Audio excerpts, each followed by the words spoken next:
I want you to grab your phone right now. Go ahead, open your Notes app. Oh, we're diving right in today. We really are. So, scroll down past the grocery lists and the old door codes to your friend's apartment.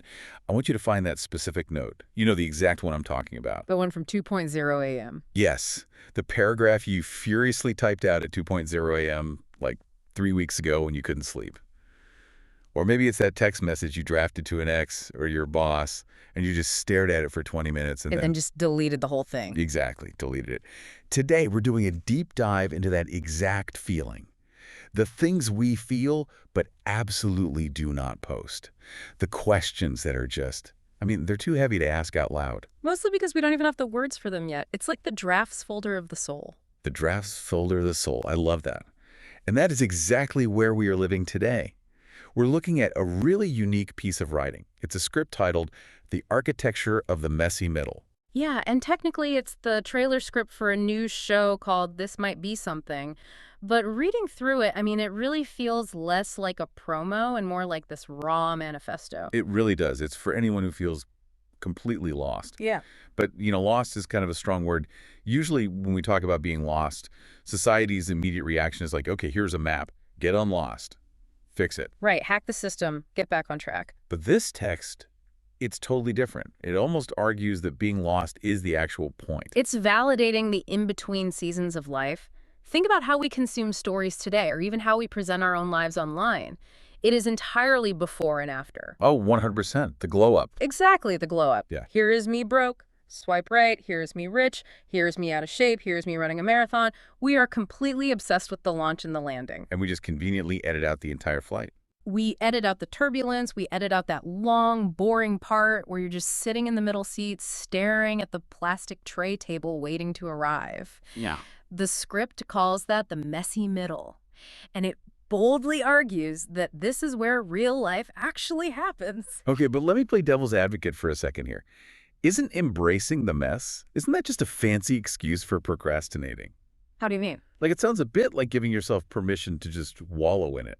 Because nobody actually wants to stay in the mess, right? We want the solution. We want to be fixed. Well, yeah, that's our baseline instinct. We want the shortcut. But look at the very specific distinction the source material makes right at the jump. It draws a very hard line and says, this isn't a self-help podcast. And it's not therapy. Yeah, that really stood out to me. Because if you're talking about deep feelings or being lost, you are almost always put into one of those two buckets. And think about what those buckets subtly imply. Self-help implies that you are fundamentally broken and you need fixing. There's a deficit. And therapy implies a clinical treatment plan, which, both are incredibly valuable, obviously, but they are directive. They're strictly about getting better. This text is trying to carve out a third space. It calls itself a late-night conversation you didn't know you needed. That phrasing just hits differently. Because a late-night conversation isn't about fixing anything. It's usually about confessing. It's 3:0 a.m., your defenses are totally down, and nobody's performing anymore. Precisely. In the daylight, we perform wellness. Oh, yeah.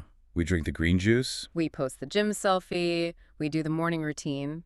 But in the middle of the night, when you're just staring at the ceiling in the dark, that is the messy middle. The text defines this exact setting as the space between who you were and who you're becoming. The space between, I remember you calling this the liminal space in a previous discussion, right? I did, yeah. Liminal comes from the Latin word for threshold. Imagine you've sold your house, you packed all your boxes, the moving truck is driven away. But the new house isn't ready for you to move into yet. Exactly. So you're living in a random hotel. You have none of your stuff, no routine. You weren't a resident of your old town anymore, but you certainly aren't a resident of the new one either. Oh, man, that is honestly the worst feeling in the world. You just feel completely untethered. It's pure anxiety. And socially, we just do not have good language to describe that state. At a party, you can introduce yourself as a graphic designer or a teacher. You can't really shake someone's hand and say, "Hi, I'm currently molting." Hi, I'm Dave, and I am psychologically shedding my skin by the appetizer table.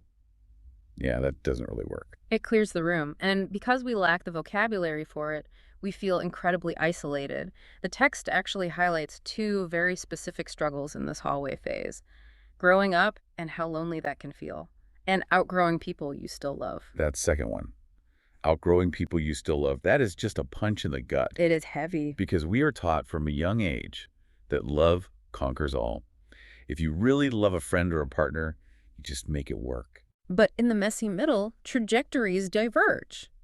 And it's not about a lack of love at all, it's about a lack of alignment. That's so painful because it directly contradicts our cultural narrative that good relationships are supposed to last forever. So you're saying individuation, like actually becoming who you are, sometimes requires leaving people behind. Yes. And that naturally feels like a massive betrayal. So you're sitting in this empty hotel room of life. You're feeling lonely because you're outgrowing your circle. And then the text brings up this concept of healing, but it aggressively attacks what it calls aesthetic healing.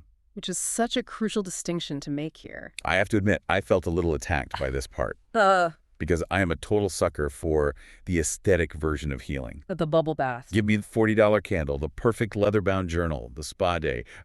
I feel like I'm doing the work when I do those things. And that is what we call performative maintenance. It signals safety to your tribe. You're basically broadcasting, look everyone, I am taking care of myself. But the source drastically contrasts this with the real kind of healing, the messy middle kind. Which looks like what, exactly? It looks like an active construction zone. Think about a massive home renovation. From the street, the house looks totally fine. But inside, it's a disaster. The floorboards are ripped up. There's drywall dust everywhere. The electrical wiring is just hanging from the ceiling, and the water is shut off. And you were sleeping on an air mattress in the kitchen. Right, and you definitely cannot invite anyone over because it's embarrassing and chaotic. That is exactly why the text asks the question, why does healing feel so isolating? Because you're literally rebuilding the internal structure of your entire life. And you can't show that to anyone until the drywall is back up and painted. Exactly. It consumes a massive amount of your cognitive energy just to exist when your internal walls are torn down. That explains so much, like why you can look totally put together at work, lead a meeting, and then go home and just stare blankly at a wall for 2 hours. You're exhausted from the invisible construction work. It is exhausting. Okay, so we've set the scene. We are officially in the messy middle. It is deeply uncomfortable. But then the author drops these 4 massive rhetorical questions. And I mean, these are not soft, easy questions. No, they are the absolute pillars of this entire philosophy. I really want to break these down individually because I feel like each one explains a totally different facet of this in-between anxiety. Let's start with the first one. Why do we romanticize people who hurt us? This is such a common phenomenon when you're in the middle. You finally left a bad situation, maybe a toxic workplace or a totally draining relationship, but you haven't found the new thing yet. So you're just floating in the void. And a void is terrifying. Exactly. And in that void, the human brain does something very tricky. It starts retroactively editing the past. It slaps the vintage Instagram filter over the toxic ex. It's a real psychological concept called euphoric recall. Your brain actively prioritizes the dopamine hits, the good memories, over the pain, simply because emotional pain registers as dangerous. And there's a survival mechanism at play, too.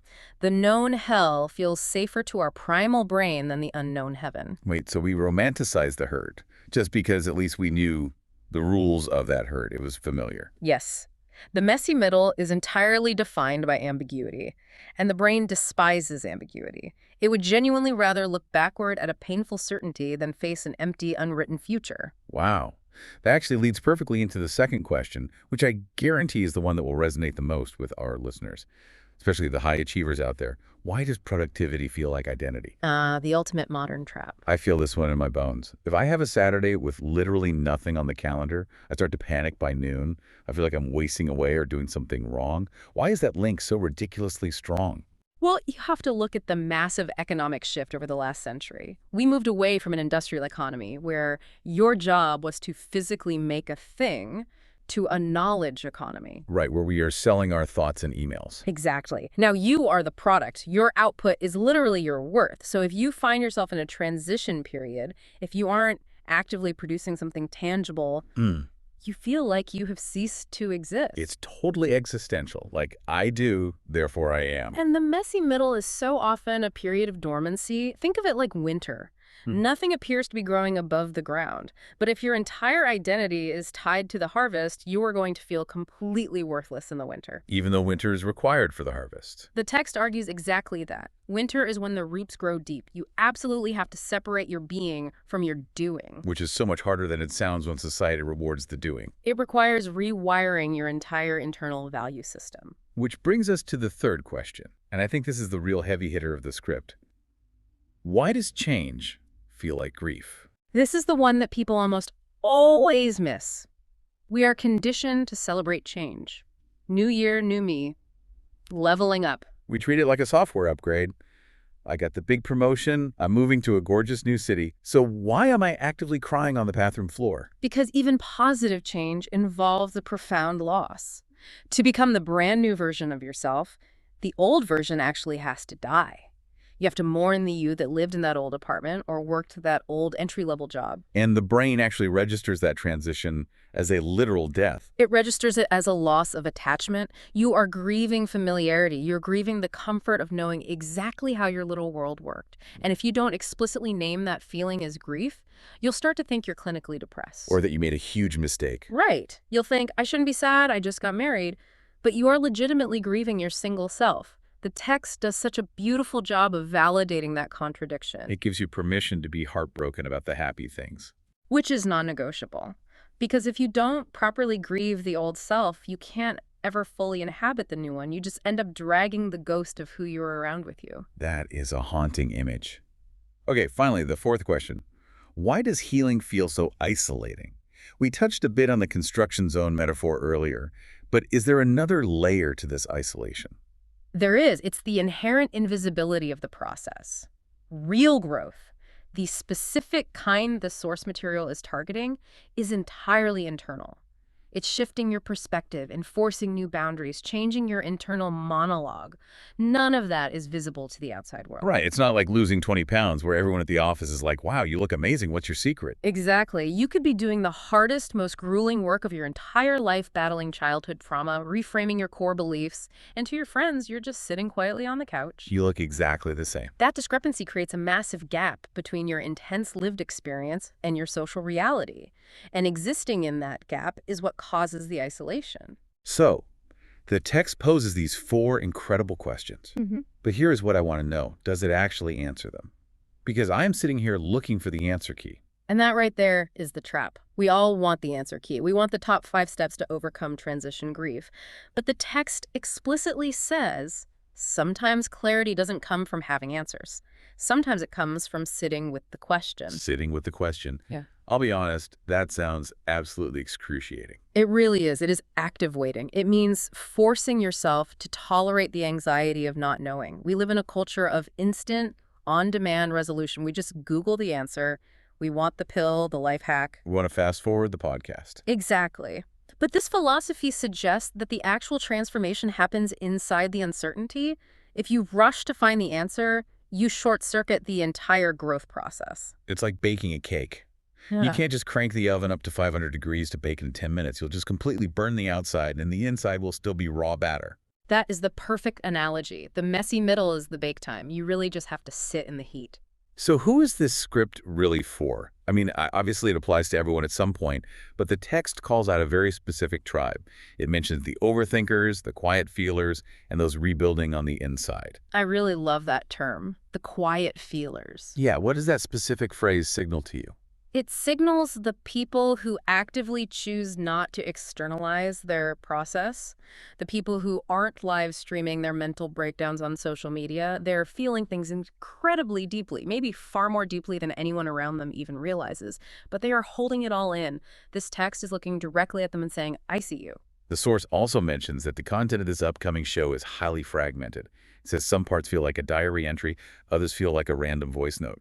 It is decidedly not a polished, rehearsed TED Talk. Which is brilliant form matching function, because the messy middle itself isn't linear. It doesn't follow a neat 3-act structure. It is a rambling voice note sent to your best friend at 1 more a.m. It's a deep thought that ultimately goes nowhere. So by making the actual content feel scattered like that, it validates the listener's own chaotic mind. Right. It essentially says, your thoughts are messy right now. That's fine. Ours are too. It creates this genuine sense of companionship in the middle of the chaos. There is this one line that stood out. I don't fully understand what I'm feeling, but it feels like something. That is the ultimate validation of the something, because usually if we can't perfectly label a feeling like I am angry or I am jealous, we just dismiss it. We tell ourselves we're just being dramatic or overly sensitive. We gaslight ourselves. We do.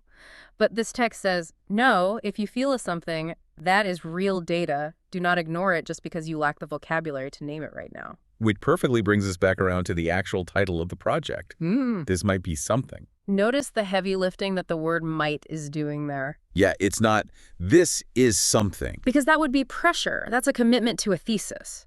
Might is tentative, it's gentle, it strongly appeals to the perfectionist who is terrified of being wrong or making a false claim. Might just totally lowers the stakes. Drastically, it says, hey, let's just look at this together. Maybe it's nothing at all, but maybe, just maybe, it's something. And the stated goal isn't to fix you. The text says the goal is to unpack, sit with, understand, and gently grow. Gently grow. We are so incredibly used to aggressive growth, hustle culture, crushing it, dominating your morning. This offers an entirely different speed limit. The sheer acceptance that you do not need to be fixed implies that you were never broken to begin with. You are simply in process. So if there is a listener out there right now who is deep in this, maybe they literally just got laid off, or they are in that weird foggy space a month after a bad breakup, or they just feel completely stuck in the hallway of life. What is the ultimate takeaway for them from this deep dive? The takeaway is that the hallway is a completely valid place to exist. You aren't failing at life just because you haven't arrived at the next door yet. The profound confusion, the loneliness, the grief, those are not red flags that you're doing life wrong. They are the actual symptoms of the work. Sitting with it is doing the work. Yes, you aren't doing nothing. You are actively metabolizing change. And that is incredibly heavy lifting. I want to leave everyone with a final thought today, something to really chew on that pushes this whole concept just a little bit further. We have spent a lot of time talking about the old you and the new you. We culturally obsess over those two distinct people. Before and the after. Right. But if productivity isn't identity, and if change is truly just grief in disguise, then what does the version of you that exists only in the messy middle actually look like? The hallway you. Yeah, the you that has no impressive title, no defined relationship status, no tangible proof of success to show the world who is that person, and why are we so terrified to look them in the eye? That is the ultimate question. Because that person standing there with nothing to show, that's the real you, without any of the decorations. Something to think about while you're staring at the ceiling tonight. Thanks for taking this deep dive with us. See you in the middle.